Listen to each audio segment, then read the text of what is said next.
Good afternoon, Philippines. Good afternoon, Visayas State University. This infomercial is brought to you by the Bachelor of Science in Nursing first year student. Hello everyone, my name is Daylene, and for today's lesson, we are going to talk about methods of teaching cognitive domain. But before we dig deeper into the main lesson, let's first define what is cognitive domain and why is it important. To begin with, according to the London School of Management Education, cognitive domain encompasses of 6 categories which include knowledge, comprehension, application, analysis, synthesis, and evaluation. Knowledge includes the ability of the learner to recall data or information. This is followed with comprehension, which assesses the ability of the learner to understand the meaning of what is known. This is the case where a student is able to explain an existing theory in his or her own words. This is followed by application, which shows the ability of the student to use the abstract knowledge in a new situation. A typical case is when an economics student is able to apply the theory of demand and supply to the changing market trend of clothing during a particular season.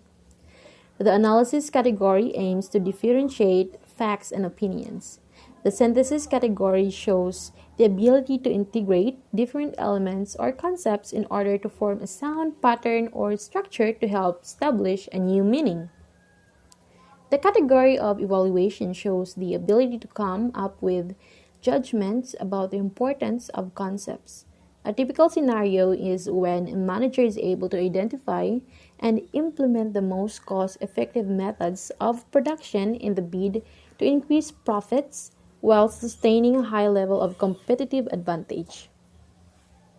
There are 4 methods of teaching cognitive domain that are mainly used, which is the lecture, group discussion, one-to-one instruction, and self-instruction activities.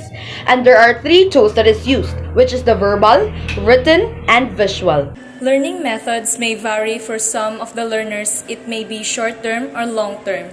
Generally, research findings indicate that learning distributed over several sessions lead to better memory than in X002 formation learned in a single session. Mass practice is described as learning information at all once in one day, commonly identified as cramming, might allow the recall of information for a short time, while distributed learning is much less effective for remembering facts than learning information over successive periods of time. Distributed practices is very important in forging memories that last for years. Time check, it's 3:30 in the afternoon. This is Life of Fuentes with Dailene Doloreto and Pretzel Dasik. Again, this is DYOC. Thank you for tuning in.